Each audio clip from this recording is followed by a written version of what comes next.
Today we're going to examine the power of sacrificial attack. The game starts off with Ruy Lopez, where white's bishop is developed to b5 to put a little pressure right there on the c6 knight as the pawn on e5 is hanging. On the other hand, black just goes ahead and attacks the bishop. Bishop takes c6, d takes c, and at this point picking up the pawn is not going to be the best idea since black can recapture on e4 with benefits of attacking white's king. So at this point white most likely chooses to get the bishop out of the way.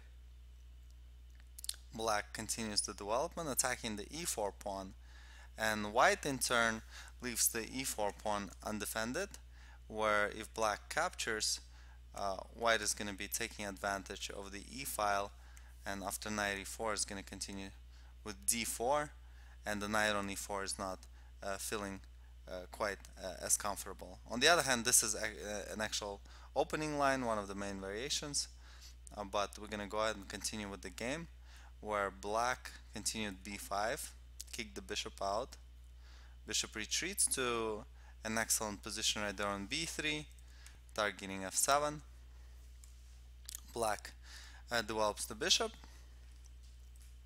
and at this point the traditional idea would be to go ahead and play c3, taking the d4 square under control. The question was the recent chess camp that I was teaching, why not play knight c3 instead and place the knight on c3? Wouldn't c3 take away the square from the knight?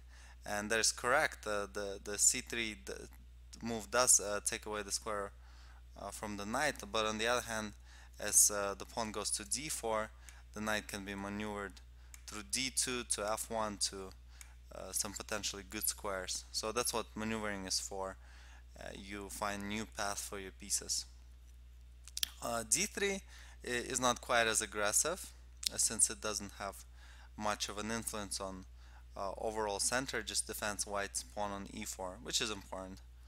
Black does a similar thing, defending the e5 pawn and at the same time opening the bishop. White gets concerned about bishop coming to g4 and plays h3. On the other hand, that's probably not the most important thing white should be concerned about, since for example, if white did play c3 and black continued bishop g4, the threat is not quite as strong, so c3 would be guarding d4. So at this point white could continue h3, bishop retreats, and now either rook e1 or knight d2 with the potential maneuver of the knight towards g3, kicking the bishop out and getting rid of the pin. So this is a classical way to take advantage of the bishop pin on g4. Instead, white plays h3, which is fairly wasteful, and at this point black actually could have taken advantage of the bishop on b3, having no way out, coming out from b3, and it has to be just left for the knight to capture, and this way black gets a pair of bishop advantage, which at least equalizes for black. So at this point h3, knight a5 is possible, but black decides to play in kind with responding h6. h6 is a useful move since it prevents bishop g5 and at the same time creates the possibility of black pushing g5, which is a little bit extreme but sometimes comes in handy. Rook e1. So this is probably not the best move either, since the rook is removed from defending the crucial f2, and at the same time if white wants to continue with the correct strategy, it would have to be a development move, knight c3 or bishop e3. So taking care of the pieces is most important. A lot of times even grandmasters overthink and make the most basic mistake of delaying the development of the pieces. So in this case, either getting the knight out of the way or the bishop connecting the rest of the pieces would have been the best opportunity for white.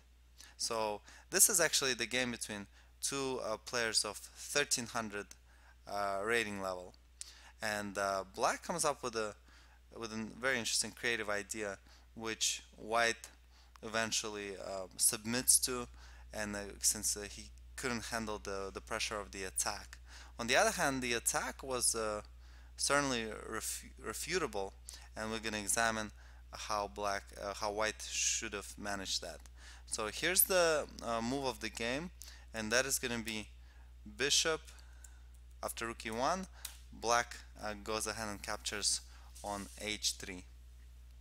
So bishop is sacrificed right there on the king side, and white doesn't have too many great options besides taking the bishop, and that is the correct way to go.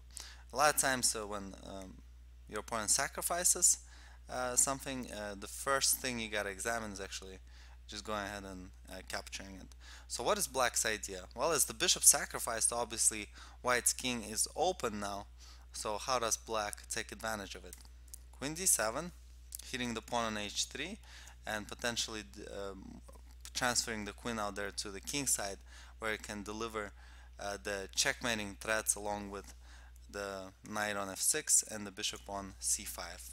White defends with king g2, defending the pawn on h3, and at this point black goes ahead and builds up the attack with g5. So a very brave tactical idea for black, considering is only 1300 level, and white obviously facing challenges, but once again this position was certainly defendable, and as white defends, he's probably actually going to have a totally winning position. So the way to go was to consider all the possible threats, the direct and indirect influence that black is exerting on white's position. And if you really think about it closely, what you're going to find out is that yes, this knight and the queen are strong. The rook could be potentially coming to g8 and enhancing the attack as the pawn moving to g4. So now you have this pieces right here, they're going to be attacking directly. But which piece is attacking indirectly? It's like a sniper hiding out there in the bush, and you cannot exactly locate him at the first sight. But then as you consider different variations and the complexity of facing the tactics, you realize that really the one of the more powerful pieces in this attack is this bishop shooting along the diagonal. So instead of focusing on the direct threats that black is putting out there, what we got to do is actually take care of this bishop right here, which would be bishop e3, and that defends the pawn on f2, and goes ahead and offers exchange to the bishop. So at this point we're actually ignoring the possibility of g4 for a second, which is certainly would be the strongest idea for black. g4. So now instead of capturing and letting black's pieces come in, which I don't think necessarily leads to checkmate, but it's certainly unpleasant, what we do is instead we just retreat the knight and let black capture the pawn on h3, at which point we're actually going to hide the king right there on h1. And the pawn on h3 is certainly dangerous because it could serve black as a possible opportunity to checkmate right there. On the other hand, how does black deliver the queen out there to the king side? It's certainly not easy since the knight is on h2 controlling the g4 square, and as the rook goes on g8, we can actually offer rook g1 right here, exchanging that powerful rook. So now let's say black decides to capture on e3, f takes e. So as the bishops go off the board, white is ready for a revenge as this knight comes in the game, jumps to the central square. Black most likely is going to have to resign within a few moves. So that was the refutation of the attack. I guess there's still a few shots left for black, but this position is certainly winning for white as the knight comes in the game and white gets the pieces out to active positions. So the subtle difference in how white faced the attack, and what was the white actually supposed to do was to really assess all the possible threats and influences in the position rather than focusing on what's going on directly in front of you as you're defending. So white actually continued knight h2, which is a good move, and black courageously pushes the pawn forward to g4, which is the right idea. So without much of a preparation, g4 is played, and white is facing the threat of the pawn coming to h3. So once again, if white did realize bishop e3 might have been the most practical solution, you could also capture the pawn on g4. That may be the second best solution. Black would play rook g8 and h5 in this case. I guess this is defendable after f3, and this position is still winning, but certainly not quite that easy. Since black is actually gonna continue with h5 right here, create some threats. White could push g5 and so on and so forth, but white actually decided to block the attack off with h4, which didn't work out so well. At this point, black actually finds a way in by sacrificing the bishop on f2, and that's what this powerful bishop comes into the game. So at this point, capturing the bishop actually leaves white in a critical situation. Still probably savable, but white just went on to capture the pawn on g3 as the g3 move was played, and the power of g3 is actually that opens up the g file for the rook, as the rook is coming in. And at this point, I guess king g1 might have been a better option. As g takes h is played out, the king actually finds a safe spot right there on the h1 once again. So here the rook g8 or queen h3 may possibly continue black's attack, but here also queen h3 is possible. So certainly not all of white's problems are that easily solved here.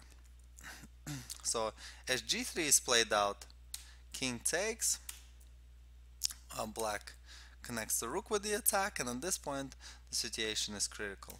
King f2, queen comes out to h3, and white can hardly defend at this point. The knight is hanging on h2. The rook is about to come out here to g2, as well as the queen. If white tries to save the knight, at this point we're gonna bring the rook to g2, and as the king retreats, this will be a windmill and certainly leads to a checkmate.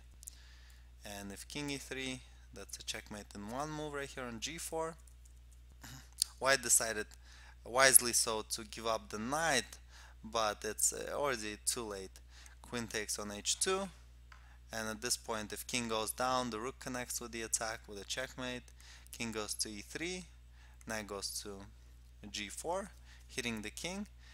White is going to have to give up the queen for the knight to stay in the game, and the position is totally lost with a checkmate coming within a few moves. So to conclude, this is an excellent attacking effort by black, certainly not unrefutable, and very much in style of players such as Tal, the world champion, and Paul Morphy playing centuries ago with a similar kind of romantic style of chess where you focus on the attack and sacrifice create the challenges for your opponent, and as your opponent facing the challenges, oftentimes they're going to be making mistakes and inaccurate moves. So certainly encourage you guys to calculate, look deep, but at the same time don't shy away from the attacking opportunities which you may not clearly see through all at once, but may eventually work out, especially if those are practice games. So good luck in your competitive and fun games online, and catch up with you soon.